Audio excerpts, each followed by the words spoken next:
हमारी जमात को, हमारी गवर्नमेंट को कोई नहीं गिरा सकता। मैंने ये नहीं कहा कि हमारी गवर्नमेंट नहीं जाने वाली, या मैंने ये नहीं कहा जिस तरह कभी को कह जी कुर्सी बड़ी मजबूत है। कभी भी आपको अपनी कुर्सी छोड़ने से घबराना नहीं चाहिए। इनको डर लगा हुआ है, जिस तरह अभी हमें दुबई से चीजें मिल रही हैं कि तनख्वाह क्यों मिल रही थी। 29 अरब रुपए की सब्सिडी 4 साल में लेके सारी शुगर मिल इंडस्ट्री 9 अरब रुपए का टैक्स देती है। जब तक हम अब ये रिफॉर्म नहीं करेंगे, ये पाकिस्तान की नागुज़ीर हो चुकी हैं। किसी तरह गवर्नमेंट चली जाए, किसी तरह इनकी चोरी बच जाए। जब आप स्ट्रगल के बगैर एक पार्टी का चेयरमैन आपको बना देते हैं तो आप कहते हैं फिर जब बारिश आता है तो पानी आता है। अस्सलाम वालेकुम and good evening everybody watching news I. मैं हूं महर बुखारी। नाजरीन, ये कुर्सी की इस मुल्क में दास्तान तवील बहुत रही है और बदकिस्मती से बड़ी ये भारी एक दास्तान है कि जो जिस मौरख ने जब लिखी तो हमने ये मुड़ के हमेशा देखा कि इस मुल्क में तो कभी स्टेबिलिटी और सर्टेनिटी आई ही नहीं कि कोई इधर रुक के काम कर सके, प्रोजेक्ट्स अपने फॉलो अप कर सके, इस मुल्क के अंदर हम प्रोग्रेस को मॉनिटर कर सकें। चाहे पीपल्स पार्टी का टाइम था तो आए रोज़ हुकूमत अब गई तो अब गई, लेकिन भला करे अल्लाह उस मिसाक जमहूरियत का जिसकी वजह से उन्होंने भी अपनी टेन्योर पूरी कर ली, PMLN ने भी टेन्योर पूरी कर ली, but not without of course bidding farewell to one Prime Minister Yusuf Raza Gilani, and of course without wearing that black coat जो काला कोट पहन के नवाज शरीफ मेमो गेट के अंदर अदालतों का रुख कर गए थे। नाज़रीन, अगर आप मुड़ के देखें तो हमारी आज़ादी के 11 साल बाद तक हम अल्हम्दुलिल्लाह इस मुल्क में कोई नेशनल इलेक्शंस नहीं हुए। 4 गवर्नर जनरल्स तब्दील हो गए, 7 वज़राए आज़म तब्दील हो गए जिसमें से एक कत्ल कर दिया गया। 7 साल बाद हमें एक आइन मिला। इन 11 सालों में 2 असेंबलियाँ डिज़ोल्व कर दी गई और एक मार्शल लॉ भी लगवा दिया गया, जो जहन में रखिए कि एक सिविलियन सदर ने लगाया। और इन्हीं 10 सालों में कंप्लीट कॉन्ट्रास्ट अगर आप भारत की तरफ देखें तो 2.5 साल में उनकी कॉन्स्टिट्यूशन भी आ गई, 2 नेशनल इलेक्शंस उन्होंने करा लिए और एक वज़ीर आज़म 14 सालों के लिए रहा। लेकिन हम हैं कि हमारी फैसिनेशन ही नहीं ख़त्म होती जिस कि अब कुर्सी कितनी मजबूत है, इधर कौन कितनी देर तक बैठा हुआ है, कौन से इदारे क्या गेमें खेल रहे हैं, क्योंकि बहरहाल this has all been part and parcel of a history and it is very much a reality. और ये 2020 के अंदर भी आज भी हो रहा है, जब ऐवान में खड़े होकर वज़ीर आज़म साहब एक दफ़ा फिर अपने ख़ताब में अपनी कुर्सी की एक्सप्लेनेशन देते हैं, जो उनने 2 दिन शाम गए अपने अशाइये के दौरान कहा था कि भाई मैं I am the only option, मैं ही एक ऑप्शन हूँ। उस ऑप्शन के ऊपर उन्होंने वजाहत की कि इस कुर्सी से दिल नहीं लगाया हुआ, नज़रिया आइडियोलॉजी है जिसने हमें ज़िंदा रखा हुआ है। ये नज़रिया कितना अभी भी मजबूत है? क्या रियासत मदीना की पहली ईंट इन्होंने रख दी है, बिस्मिल्लाह कर दी है? क्या हम अपनी फैसिनेशन को कभी ख़त्म करेंगे कि जिससे एक अनसर्टनटी, इंस्टेबिलिटी, गैर इस्तेकाम जो पैदा किया जाता है सिस्टम की वजह के अंदर, कोई हुकूमत पुरसकून होकर अपना काम नहीं कर सकती? या ये जमहूरियत का ही हुस्न है जिसके अंदर आपको ना सिर्फ आपकी परफॉर्मेंस याद दिलाई जाएगी आए रोज़, मगर आपको वक्त भी दिखाया जाएगा? बिकॉज ये भी अपनी जगह हकीकत है कि जमहूरियत रोज़ के एहतसाब का नाम है, not just after 5 years। Every day is accountability day. इसी हवाले से आज हम बात करेंगे। आज वफाकी वज़ीर अली ज़ैदी बड़ा गरजे बरसे ऐवान के अंदर जब उन्होंने पीपल्स पार्टी को अपने तय अपने मुताबिक आईना दिखाया, बहुत सी JITs का जिक्र किया, बहुत सी लिंकेजेस का जिक्र किया, जिसके अंदर मर्डर्स, टेररिज्म, एक थ्रिलर रीड के मुताबिक उन्होंने मुकम्मल 20 मिनट की जो अपनी तकरीर की ऐसी की कि एक बड़े मंझे हुए और काम सियासतदान जो हैं उनको भी बड़े एक जारहाना मूड में वो ले आए। नवीद कमर साहब, जिनको आप वरना हमेशा देखते हैं वेरी कलेक्टेड एंड काम, उन्होंने कोट उतारा, कहा लड़ना है तो बाहर आ जाइए। आज अपोजिशन असेंबली के बाहर अपना पहला एहतजाज भी किया, अगले हफ्ते APC भी है।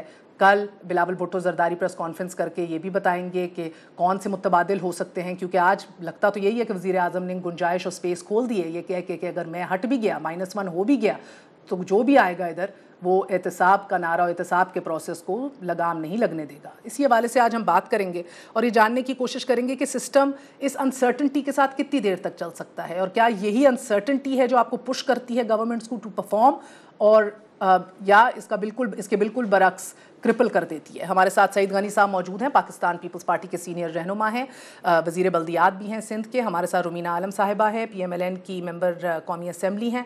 हमारे साथ हलीम आदिल शेख साहब मौजूद हैं, मेंबर सूबाई असम्बली तहरीक इंसाफ की जानिब से। आप सबका बहुत बहुत शुक्रिया। अस्सलाम वालेकुम। सईद गनी साहब, मैं आपसे आगाज़ करूँगी।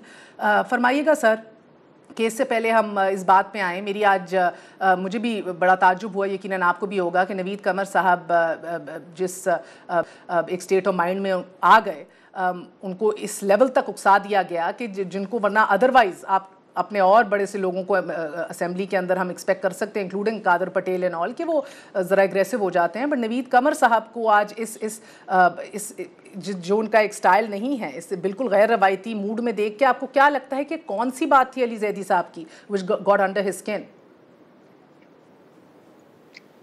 मैंने पूरी तकरीर तो बल्कि सुनी नहीं जैदी साहब की, वो खबरों में ही मैंने देखा, जितने क्लिप्स उन्होंने दिखाए थे, तो मुझे नहीं पता कि किस मौके पर किस तौर पर जो है कमर साहब थोड़े से एग्रेसिव, लेकिन चूंकि अली जैदी साहब आपके शो में है नहीं तो उनके ऊपर बात करना मुनासिब नहीं है। लेकिन बहरहाल उनके अपने भी उनको जानते हैं और मैं भी उनको, जिक्र उन्होंने मेरा भी किया है और मेरे ऊपर जो इल्ज़ाम लगा था उसकी मैं वजाहत तफसील से जिस दिन ये रिपोर्ट आई उस दिन प्रेस कॉन्फ्रेंस में भी दे चुका, असेंबली में भी दे चुका। लेकिन अब मैं सोच रहा हूँ कि मैं स्पीकर कौमी असेंबली को खत लिखूँ कि चूंकि कौमी असेंबली में मैं मौजूद नहीं हूँ और मेरा नाम लिखकर मुझ पर इल्ज़ाम लगाए गए हैं, तो मुझे मौका दिया जाए ताकि मैं कौमी असेंबली में आकर उन तमाम मेंबरान के सामने अपना जवाब और अपनी वजह।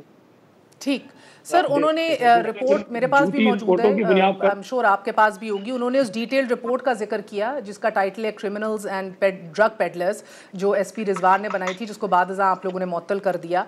हल्का महमूदाबाद की कि फरहान गनी साहब जो आपके गालिबन आपके भाई हैं वो इसके अंदर लिस्टेड थे एज अ क्रिमिनल और ड्रग पेडलर। गलत है? एज ए क्रिमिनल नहीं है। मैं आपको बता देता हूँ, अगर आप पहली बात तो मैं आपको बताऊँ बड़ी इंटरेस्टिंग है, ये पुलिस के अगर आप जो इनके अपने रूल्स होते हैं ना, उसमें भी होता है कि कोई पुलिस ऑफिसर जो बुज़दिल हो वो पुलिस के लिए अनफिट होता है, उसको पुलिस के अंदर मुलाजमत नहीं करनी चाहिए और नहीं उसको करने देनी चाहिए। एसपी साहब की जो पोजीशन होती है वो एक ऑपरेशनल ऑफिसर होते हैं और उनकी बुनियादी जिम्मेदारियों में शामिल होता है कि अगर उन्हें पता हो कि कोई आदमी क्राइम कर रहा है तो उनका काम रिपोर्ट बनाना नहीं है, ये उनके फंक्शन, उनका काम FIR करना है, उनका काम गिरफ्तार करना है। उनसे पूछा जाना चाहिए कि अगर मेरे भाई के मुतालिक उनके पास कोई इन्फॉर्मेशन थी तो उन्होंने क्यों FIR नहीं काटी और उनको अरेस्ट नहीं किया, तो ये एक सवाल उनसे बनता है। मेरे मुतालिक भी उन्होंने लिखा है कुछ थोड़ा सा उसके अंदर, और वो भी अगर आप पढ़ेंगे उसी में लिखा हुआ है, एक लड़के का नाम है, कहा के दफ्तर में काम करता है, वो मेरे दफ्तर में काम, जिस रिपोर्ट की इतनी उसको ये ना पता अगर किसी बंदे का नाम लिख रहा है, कह रहा है सैगनी के दफ्तर में काम करता है, उसकी क्या अहमियत रह जाती है। तो ये और उसकी वजह क्या थी, क्योंकि उसने एक्स्ट्रा जुडिशियल किलिंग की थी, इसने एसपी ने की, मैंने उस पर आवाज उठाई थी। मैं ऑफिसर्स के नाम लेके दे रहा हूँ आपको। एडी ख्वाजा आईजी थे जो हमारे साथ उनका अच्छा ताल्लुक नहीं रहा, मैं उनके पास चलकर गया, मैंने एसपी की कंप्लेंट की कि इस लड़के को एक्स्ट्रा जुडिशियल किलिंग में मारा है। जब हमारे इलाके में मंशियात बढ़ी तो मेरे DIG थे सुल्तान ख्वाजा साहब, बहुत अच्छे ऑफिसर हैं, आप जाके उनसे पता कीजिए। मैं उनके पास कंप्लेंट लेकर गया कि मेरे इलाके में IG इत्तफाक से मुश्ताक मेहर साहब उस वक्त कराची के थे, मैं उनके पास गया कि मंशियात का काम बढ़ गया है, रुकवाइए। उस वक्त हमारे मिनिस्टर थे सोहेल अहमद सयाल साहब, मैं उनसे असेंबली में मैंने शिकायत की कि मेरे इलाके में मंशियात का काम बढ़ गया है, उसको ये पुलिस आपकी कार्रवाई नहीं कर रही है। तो जो आदमी खुद जाकर पुलिस को कह रहा है, मिनिस्टर को कह रहा है कि मेरे इलाके में मंशियात का काम बढ़ गया और बंद नहीं हो रहा है उस इलाके में, तो मतलब मेरे ऊपर ये इल्जाम लगा दिया, मेरे भाई के ऊपर लगा दिया कि मैं सरपरस्ती कर रहा हूँ। मेरे तो जो मुझे जानते हैं मैं तो लड़ता रहा हूँ, मेरे घरों पे पता नहीं कितनी मतलब फायरिंग होती रही है, गैंगस्टर्स सारे खिलाफ रहे हैं मेरे इलाके में, तो सब जानते हैं। तो मुझे एसपी रिजवान की रिपोर्ट की कोई वो फर्क नहीं पड़ता है, इसको तो इंशाल्लाह ताला अदालतों से मैं झूठा साबित कर दूंगा। लेकिन एक ऐसी वहां पर मेरे मुतालिक बात करना वैसी नामुनासिब थी, स्पीकर साहब को इजाजत नहीं देनी चाहिए थी। लेकिन इंसाफ का तकाजा तो ये कि मुझे कौमी असेंबली में बुलाएं, इन तमाम मेंबरान बैठे और मुझसे फिर सवाल करें और मैं जवाब दूंगा कि एलिगेशन मुझे क्यों लगाए गए हैं।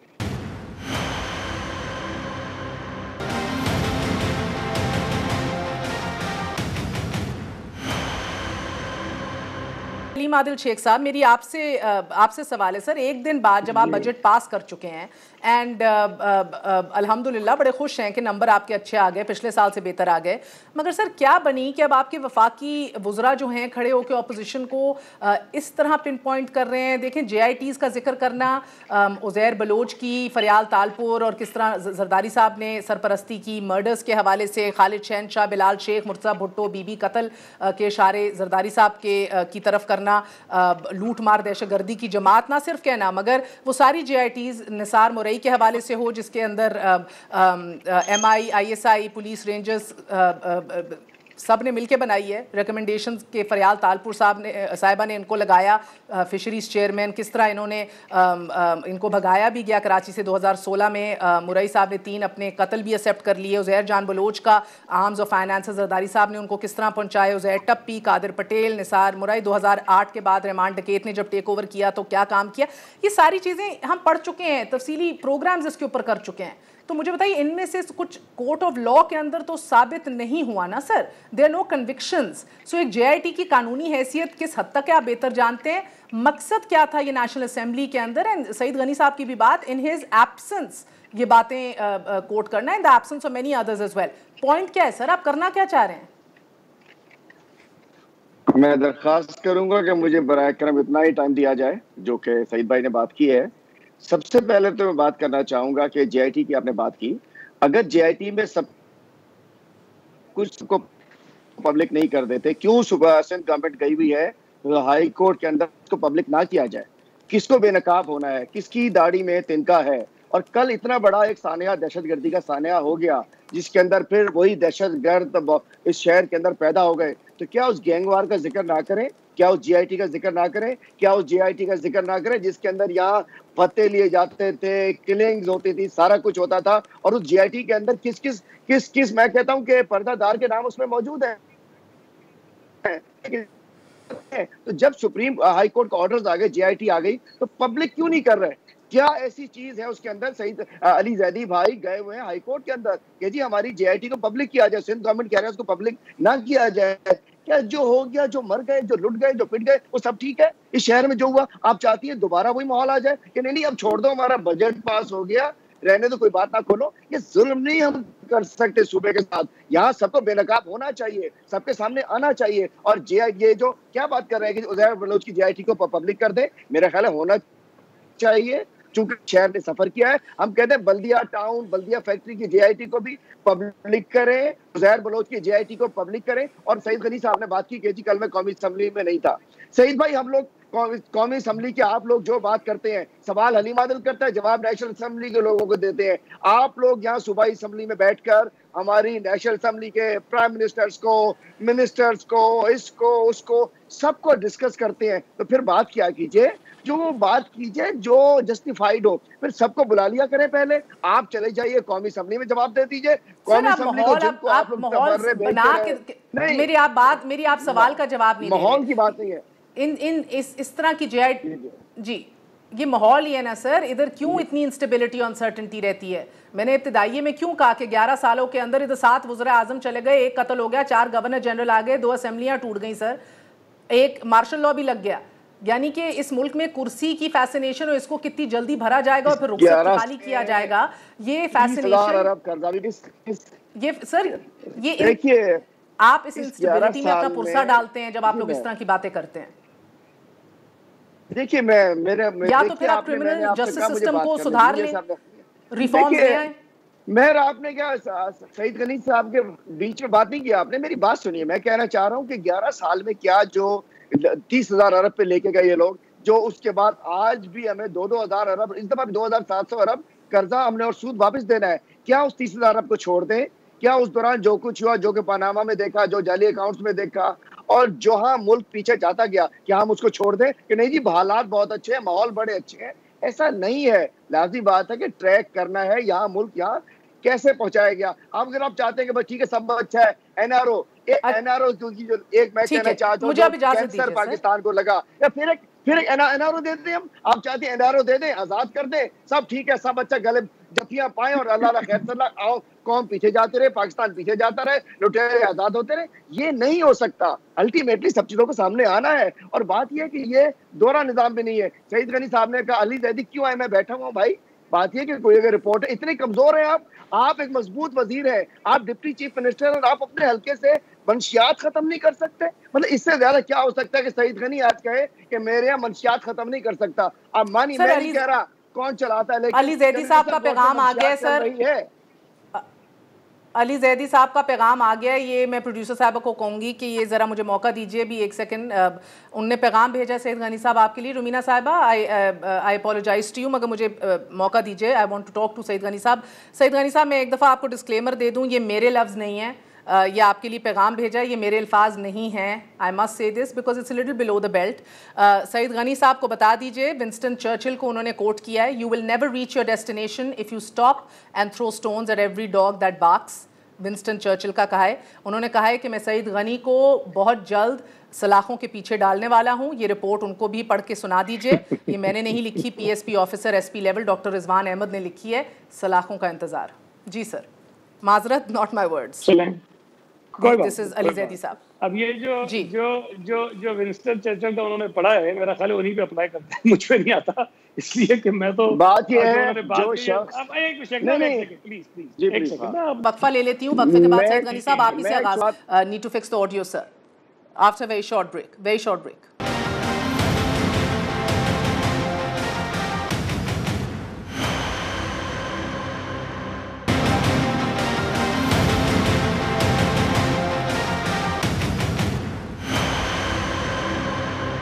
वापस आने का शुक्रिया। Welcome once again to news है जी। सईद गनी साहब, आपसे आगाज़ करूंगी क्योंकि आपकी आवाज़ थोड़ी सी डिस्कनेक्ट हो रही थी। सर ये बताइएगा, वो कह रहे हैं कि I am not interested in answering drug peddlers masquerading as politicians. मैं इस पर अब वक्त नहीं ज़ाया करूंगा, मैं अब एक ही दफ़ा जेल भेजूंगा and I will challenge this. So बहरहाल वो अपने मौक़िफ़ पे तो कायम है सर। विंस्टन जी ठीक है, वो बहरहाल उनको कायम रहने दें। देखें, बात ये है कि अगर मैं गलत हूँगा, मैं झूठ बोल रहा हूँ तो मैं अवॉइड करूँगा, मैं फेस नहीं करूँगा। और इस बात को, ये जो मेरी बात है साबित होती है कि अली जैदी झूठ बोलता है, झूठे इल्जाम लगाता है। मैं छोटी सी बात करूँगा, तो नहीं है कि वो किसी मीडिया पर आकर मेरे सामने बैठकर मुझे फेस कर सकें। आगे बैठे तो मैं बताऊंगा ना कि वो कितने साफ सुथरे पारसा आदमी हैं। जेल में वो जाएंगे कि मैं वो अभी ये शो देख रहे होंगे। मैं एक छोटा सा जवाब दूंगा। ठीक है जनाब, मैं छोटा सा जवाब दूंगा, छोटा सा बस एक छोटा सा जवाब दूंगा। मैं कहना चाहता हूँ कि ऐसा नहीं होता कि मलाखड़े नहीं लगते। आज जैसे नवीद कमर साहब ने भी अपना कोट उतार रहे थे, एक एमएनए ने पार्लियामेंट के अंदर बात की है, लेकिन एक देखिए कितनी मासूम सी बात है, एक एमपी एमएनए काउंसलर भी होता है ना, उसके पड़ोस में मंशियात नहीं चल सकती है। सईद गनी कह रहे हैं कि चनेसर गोठ में मैं मंशियात नहीं रुकवा सकता, तो इसका मतलब आप समझ जाइए कि डॉक्टर रिजवान की रिपोर्ट कह रही है। मुझे फिर समझाना पड़ेगा सर, यही बात की पूरी लोकल एडमिनिस्ट्रेशन सुने, फिर समझाना पड़ेगा इनको। मेरे भाई इन्होंने कहा एसपी के पास गया, मैं कौन समझाया खत्म कर दो। यहाँ तो काउंसलर होता है तो उसके पूरे हल्के में मंशियात फरोश भाग जाते हैं। अगर काउंसलर की सरपरस्ती, मैं नहीं कह रहा कि सईद गनी साहब मुझे नहीं कर रहे, मैं कह रहा हूँ अगर छोड़े हल्के से मुझे नहीं हो पा रही तो सईद गनी साहब डिप्टी चीफ मिनिस्टर है, मंशियात खत्म नहीं कर सकता। यार अब चुप हो जाओगे जरा, रिटोरिक नहीं चलता ना। बड़े अफसोस मेरे भाई, ठीक है, वैसे यही बात हलीम साहब इजाजत दीजिए क्यों जनाबे वाला। मैं सिर्फ एक जुमला कह दूं, हलीम साहब यही मुझे इजाजत दीजिए, मैं ऐड कर लूं। सईद गनी साहब, यही बात अली जैदी साहब भी कर रहे हैं कि पूरी लोकल एडमिनिस्ट्रेशन पुलिस 12 साल आपके अंडर रही है और आप नहीं ये रोक सके। और बहरहाल वो तो अभी ऑल सीडीआरस और वीडियोस अवेलेबल है एसपी डॉक्टर रिजवान का। लंबा केस है, मुझे लगता है अदालत के अंदर ही होगा। कोई बात नहीं, मैं सिर्फ एक अर्ज कर दूं। आप जवाब दे दें, फिर मैं आपसे सिस्टम की बात करनी है सर। जी मैं सिर्फ जवाब कह दूं। देखें, पहली बात यह है कि कोई वजीर आजम, वजीर आला, एमपी एमएलए जाके गिरफ्तार नहीं करता किसी को। पूरा निजाम बना होता है, मुख्तलिफ इदारों की मुख्तलिफ जिम्मेदारियां होती हैं। मैं एमपीए बना था, अगर मेरे इलाके में मंशियात बिक रही थी तो मेरा काम ये नहीं था कि मंशियात पर उनको पकड़ के जेल में डाल देता। मेरा ये काम था कि मैं जो अथॉरिटीज है, जो पुलिस है, जाके उनको बताऊं कि ये काम हो रहा है और उन्होंने उस पर काम करना था। उन्होंने अपना काम किया। अब क्या अली मादिल शेख का जो अपना इनका उसूल है, उसके मुताबिक ये मुझे जमानत दे सकते हैं कि इमरान खान साहब के मियाँ वाली वाले हल्के में कोई जराइम नहीं होते, या जिस इलाके से वो गुलशन इकबाल से कराची से जीते थे वहाँ कोई जराइम नहीं होते? या लाहौर से जिस हल्के से इमरान खान जीते थे वहाँ कोई जराइम नहीं होते, या पिशावर के जिस हल्के से इमरान खान जीते थे वहाँ कोई जराइम नहीं होते? जवाब देता हूँ, वो जिम्मेदार है, जवाब देता हूँ, वो जिम्मेदार है, मैं जवाब देता हूँ कि उनके हल्के में कैसे हो रहा है। जनाब इस तरह नहीं हो रहा है। आप लोग आपस में ही प्रोग्राम कर ले, मुझे भी तो मौका दे सवाल करने का। मैं हलीम साहब एक सेकंड गुजारिश है सर, आप जरूर दे दीजिएगा, मुझे मौका दीजिए, मैं आगे बढ़ना चाहूंगी। और बड़े इश्यूज हैं सर, इधर वजीर आजम कह रहे हैं कि मुझे -1 भी कर दें फिर भी ये काम चलेगा इसी तरह। मगर बिफोर आई गो, एक और चैलेंज दिया सईद गनी साहब, उन्होंने कहा कि मैं तो आज हाथ उठा के दुआ कर सकता हूं कि मेरा बेटा जो है इमरान खान की तरह बने और वही काम करे। क्या आप हाथ उठा के कह सकते हैं कि आपकी औलाद भी, आपका बेटा भी आपके लीडर जरदारी साहब वाले काम करे और वैसा ही बने? मैं दुआ करूंगा कि अल्लाह ताला मेरे बेटे को जुल्फकार अली भुट्टो जैसा बनाए, मेरे बेटे को बेनजीर भुट्टो जैसा बनाए, मेरे बेटे को बिलावल भुट्टो जरदारी जैसा बनाए। उनकी नजरियात, उनकी सोच, उनके तरीके सियासत पर चलने की। आसिफ जरदारी साहब कहाँ चले गए सईद भाई? आसिफ जरदारी साहब कहाँ चले गए? ये बड़ी अजीब बात होगी, चेयरमैन है वो तो आपके। ये आपने जुल्फकार अली भुट्टो, बेनजीर भुट्टो, बिलावल भुट्टो, आसिफ मैं ये बात कई दफा रिकॉर्ड पर कह चुका हूँ मेरे भाई।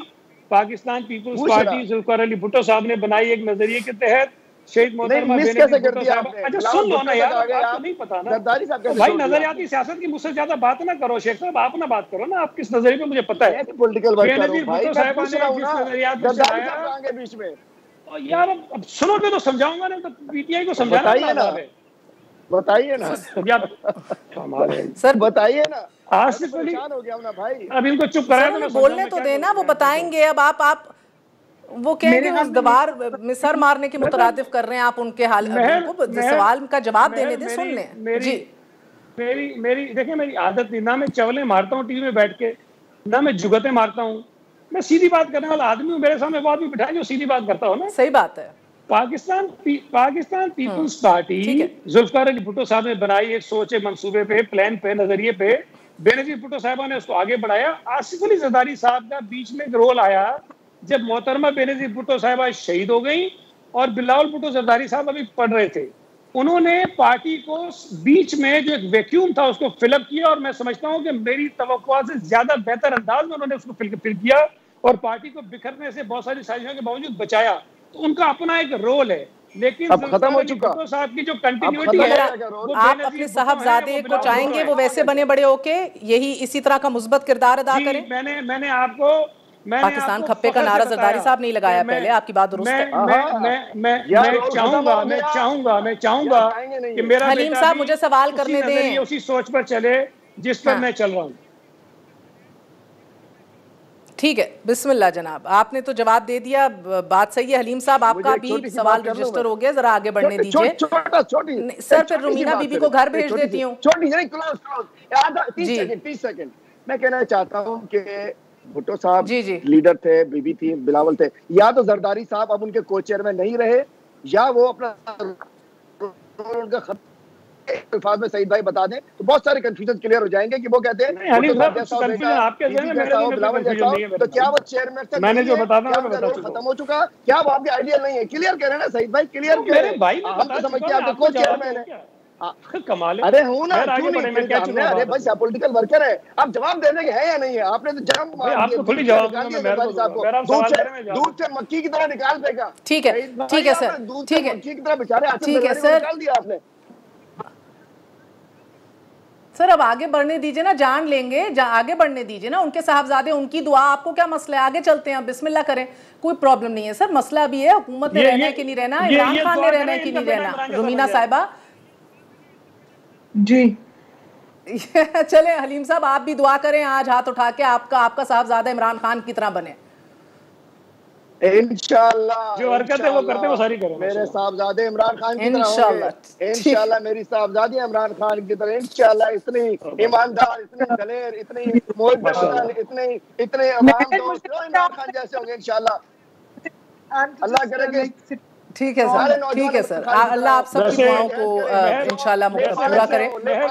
सुम्मा आमीन। ठीक है, अल्लाह का शुक्र अदा कर रहा हूँ, अल्लाह का शुक्र अदा कर रहा हूँ कि मुझ पे सिर्फ ये एलिगेशन लगाया है कि मैं जराइम पेशा और मंशात रोगे का सरपरस्त हूँ। मुझ पे ये नहीं लगाया कि मैं इस्तेमाल भी करता हूँ।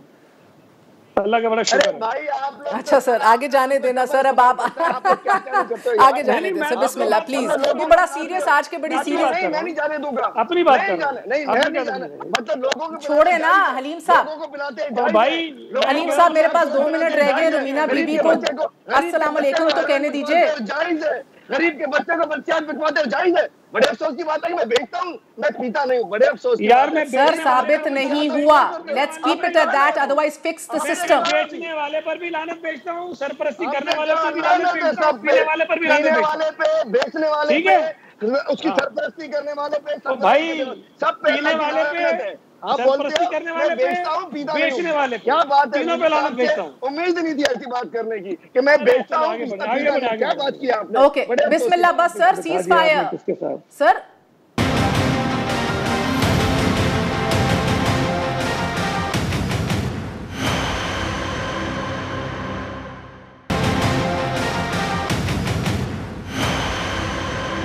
आपके शाहिद खाकान अब्बासी साहब ने आज ये बात की कि 172 वोट्स लेने चाहिए थे, 160 लेके ये हुकूमत जो है अपना एतमाद खो चुकी है। वजीर आजम को अब एतमाद नए सिरे से हासिल करना पड़ेगा ऐवान का।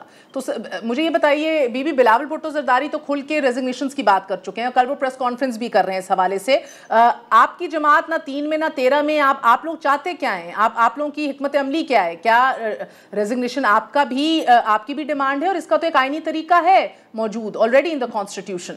सो आप लोग क्यों नहीं मोशन फाइल कर देते? वो खुद देखे ना। जी आप जवाब दे दीजिए, वरना फाइनेंस बिल का पास हो जाना means government is safe, government is very safe. ये it has nothing to do with एतमाद का फिर वोट हासिल किया जाए। देखिए, सबसे पहले तो बहुत शुक्रिया मेहर, आपने मुझे मौका दिया। और दूसरी तरफ ये कि जो एक्टिव मैंने नहीं, सईद गनी साहब और हलीम आदिल शेख साहब ने आपको मौका दिया। जी जी, गनी भाई को तो मैं बहुत अच्छे से जानती हूँ और आई रियली रिस्पेक्ट, और दूसरे भी ऑनरेबल कुलीग हैं। लेकिन बात ये, हम लोग अपने जातियात और अपनी शाह से ज्यादा वफादारी के चक्कर में ये भूल जाते हैं कि वक्त कितना अहम है। दूसरी बात, मैं जरूर उस टॉपिक पे आऊंगी, लेकिन एक बात मैं कहना चाहूंगी कि यहाँ पर कहा गया गरीब का एहसास नहीं, गरीब की परवाह नहीं। तो कितनी को गरीब की परवाह, ये तो हमें पूरे बजट में नजर आया। और जो रोज नए से नया बम गिरता है अवाम के ऊपर, चाहे वो पेट्रोल की सूरत में हो, महंगाई की सूरत में हो, किसी भी सूरत में हो, वो नजर आता है। जहां तक बात है इस वक्त एतमाद की, तो हम लोगों ने, क्योंकि मैं तो पार्लियामेंट का हिस्सा भी, और हमने देखा कि किस तरह जो इत्तेहादी थे उनके पीछे भाग भाग के जो है वो काम किए जा रहे थे, किस किस तरह से उनको बिठाया जा रहा था। तो वो खैर वो तो एक अलहदा नंबर की, वो चीजें नजर आ भी रही हैं कि किस तरह on the floor of the house पे आप लोग करेंगे क्या आप नो कॉन्फिडेंस मोशन लाएंगे? Do you have the numbers? देखिए, शहबाज शरीफ साहब तो कहीं जी तरह भी सीनियर लीडरशिप है, तमाम तर पार्टी मीटिंग्स हैं, और जो भी होगा डेफिनेटली वो अवाम के सामने आएगा। तो मेरे ख्याल में इसमें जो भी बयान होगा वो पार्टी के स्पोक्स पर्सन की तरफ से जरूर जो है वो आएगा। लेकिन एतमाद तो वो नजर ही आ रहा है कि कितना। ठीक है, वो कल प्रेस कॉन्फ्रेंस करेंगे। बिलावल, आप लोगों की पार्टी की क़यादत कर कौन रहा है और बोल क्यों नहीं रहा, ये तो हमें अभी नहीं समझ आ रही ना। बीबी मरियम बीबी भी खामोश है, शहबाज शरीफ साहब क्वारंटीन में, मगर बहरहाल आपने एक बात की थी कि हमारी पार्टी ना 3 में ना 13 में, तो हमारी पार्टी अल्हम्दुलिल्लाह एक प्रॉपर बड़ी ऑपोजिशन जमात है और इस मुल्क की एक बड़ी जमात है। हम लोग इस इलेक्ट्रिक तरीकेकार से नहीं आए, वो सबको पता है कि क्या कुछ हुआ, लेकिन उसके बावजूद। अच्छा, आपको मेरी 3 और 13 की बात बुरी लगी। आपने इमरान खान साहब को नहीं सुना आज? वो कहते हैं सिर्फ लिबरल नहीं, लिबरली करप्ट है, नून लीग का कोई दीन ईमान नहीं, जहादी जब बनना चाहते हैं जहादी बन जाते हैं, अमेरिका जाते हैं तो उधर जाके लिबरल बन जाते हैं। जी, मुझे अगर आप बोलने का मौका दें तो देखिए, लिबरली करप्ट कौन बात कर रहा है इस वक्त? जो लोगों को कह रहा है कि मैं पार्टी का जो एक वजीर आज़म है वो बाप की हैसियत रखता है, तो वो बाप जिसने कभी मैं जातियात पे नहीं जाना चाहती, लेकिन जब बहुत ज्यादा जातियात वहां से भी आती है तो फिर हमारा भी राइट बनता है कि क्या उस शख्स ने कभी ये किया कि अपने बच्चों के पूछा, दूसरों पे इल्जाम लगाना। फिर आप देखें, आप लोग इन लोगों का काम अभी हर तरफ हमने देखा कि जो भी वजीर उठता है वो ये कहता है कि मैं सलाखों के पीछे बंद कर दूंगा। ये नहीं कि वो मुनसिफ भी खुद है, इंसाफ करने वाले भी खुद है, पकड़ने वाली भी खुद है। हम तो सब शुरू से कहते हैं कि विक्टिमाइजेशन जो है वो ऑपोजिशन की होती है, क्योंकि गवर्नमेंट तो आसमान से उतरी हुई है। तो ये 7-8 लोग जिनका जिक्र करते हैं इमरान खान साहब, बीबी के एहतसाब तो जारी रहेगा, उनकी जगह कोई और भी आ गया तो जिसको आप लोग विक्टिमाइजेशन कह रहे हैं उसको एहतसाब कह रहे हैं कि एक दफा इशराफिया ने फैसला करना होगा इस मुल्क में। मैं एक बात ही समझती हूँ कि एहतसाब तो हर किसी का होता है, एहतसाब तो आखिरत में भी होना है, दुनिया में भी होना है, और दुनिया देखेगी इस शख्स का हिसाब भी और इन लोगों का भी। लेकिन बात यह है कि एहतसाब करने के लिए क्या इदारे मौजूद नहीं है? यानी कि ये बात जो हम सब कहते हैं, पूरी ऑपोजिशन कहती है कि ये लोग हमेशा से इनका जो नैब का वो गठजोड़ है वो मौजूद है, वो तो नजर आ रहा है। और दूसरी बात ये, ठीक है बीबी, मेरा वक्त खत्म हो गया, मैं क्विकली एक बार सबके पास आ जाऊं वन बाय वन। ठीक है सईद गनी साहब, इमरान खान साहब जमहूरियत के लिए नागुज़ीर हैं। आज अली मोहम्मद साहब ने ट्वीट किया कि -1 के हवाले से उनने भी बात आगे बढ़ाई, गो कि इमरान खान साहब ने कहा मुझे कुर्सी से कोई मोहब्बत नहीं है, मगर ये उन्होंने कहा इमरान खान जाएगा तो ये जमहूरियत भी जाएगी। हम क्या अभी भी उसी कमज़ोर और बड़े स्ट्रेनुअस मरहले में ही हैं? देखिए, पहली बात तो ये, मैं नहीं समझता हूँ कि खान साहब का कोई डेमोक्रेसी के हवाले से कोई इतने क्रेडेंशियल्स हैं। उनकी कोई एफर्ट्स नहीं है, कोई कुर्बानियां नहीं है, कोई जिदोजहद नहीं है, कोई स्ट्रगल उनकी नहीं है। बहरहाल हालात की वजह से या जो भी इस मुल्क में हुआ 2018 में आपके सामने वज़ीर आज़म बन गए, लेकिन उनके वज़ीर आज़म बनने के बाद जो इस मुल्क के पूरे निज़ाम को बल्कि जमहूरियत को नुकसान हुआ है उसका भी आपको अंदाज़ा है। तो मैं ये समझता हूँ कि इमरान खान साहब के बगैर इस मुल्क में जमहूरियत ज़्यादा मजबूत होगी, मुस्तहकम होगी। वो कोई इतने नागुज़ीर चीज़ नहीं है, और कोई भी नहीं होता खैर नागुज़ीर तो, लेकिन ये कि खान साहब तो बिल्कुल भी नहीं है। नहीं, कब्रिस्तान नागुज़ीर लोगों से भरा पड़ा है। आप बिल्कुल हलीम साहब आखिरी सवाल बताइएगा, पीटीआई में कौन मुतबादिल है? क्योंकि आज ये गुंजाइश खुद इमरान खान साहब ने निकाली है कि अगर मैं चला भी गया तो पीछे जो भी आएगा, कौन है मुतबादिल? Top of your head sir, एक दो बड़े लोगों का बताएं। जी दो बात करता चलो आपसे। एक तो सईद भाई ने कहा कि कोई जद्दोजहद नहीं है, तो 22 साल जद्दोजहद, 23 साल इमरान खान साहब की जद्दोजहद है और दुनिया ने देखी है। वो कोई ऐसा नहीं हुआ, अगर बात करूं कि अचानक वो एक वसीयत आई, उसके बाद एक चेयरमैन आ गए, फिर उनके साहबजादे आ गए और वो चेयरमैन बन गए। सर अपने सवाल का जवाब दे दे, मेरा वक्त खत्म हो चुका है। अवामी सियासत तक। दूसरा, इमरान खान का मुतबादिल भी इमरान खान है, उसका मुतबादिल भी इमरान खान है, उसका मुतबादिल भी इमरान खान है। अल्हम्दुलिल्लाह इमरान खान इस मुल्क की जरूरत है, इमरान खान पाकिस्तान की जरूरत है, इमरान खान हमारी जरूरत है, इमरान खान आपकी जरूरत है। कोई मुतबादिल इमरान खान का है ही नहीं। इमरान खान और इमरान खान और सिर्फ इमरान खान।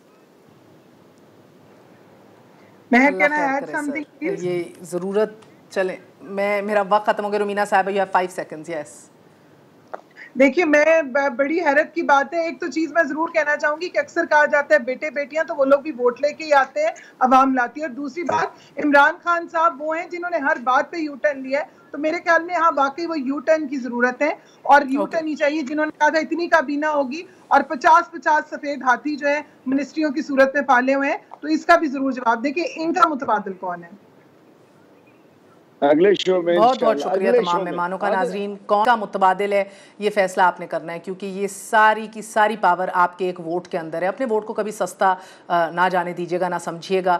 मेरे पास वक्त बहुत कम था आज, वरना बात करनी थी PIA के हवाले से, जहाँ 36 जहाज़ हैं, तकरीबन 900 के करीब आपके पायलट्स हैं, मगर अनफॉर्चुनेटली इतनी जगहसाई हो रही है दुनिया में, हमारी सारी PIA की परवाज़ें जो हैं वो मनसूख कर दी गई हैं to Europe. What is the reason? के एंड ऑफ द डे एक हल प्राइवेटाइजेशन ही है सिर्फ। इंशाल्लाह ताला will touch upon this tomorrow.